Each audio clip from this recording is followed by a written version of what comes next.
Hey friends, Gina here. Since those simple paper fry boxes were so popular, I thought you might like these DIY paper utensil holders. So I started with an 8.5 by 11 sheet of craft cardstock and I cut it down to 5 inches wide. I left the length intact. So we're going to put it on our scoreboard here and we're going to score it at 1/2 inch on each side. Now since this is craft cardstock, it's a little thicker than normal cardstock and you might have to run that bone folder along your score line a couple of times to get a nice crisp score line. Don't press too hard because you don't want to rip your paper. So I just turn it to the lengthwise and I'm scoring at 3.5 inches and then I'm going to give that a fold.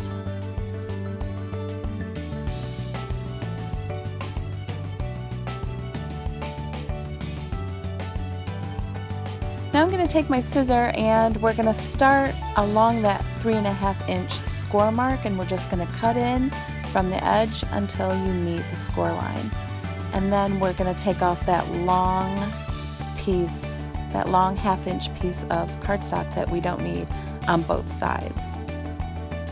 Just using the score line as a guide here. I don't cut the straightest, but if you go slow, you can use that score line as a guide and just cut it off. Fairly straight.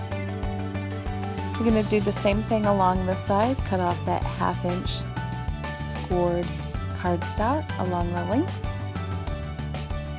and then cut from the edge into that score line so that it just comes right off.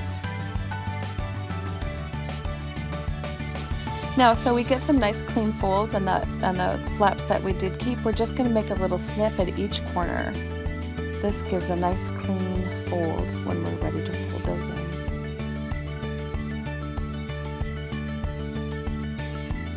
And that's it. So we're just going to give some creases here. We're going to fold those creases and use your bone folder just to press them nice and crisp. And then I'm just looking to make sure that everything looks good. You see the utensils will go in there. And so now I'm just going to give it one final crease with my bone folder. Now I've got these kind of stamps that just click together and I'm using the word grateful here.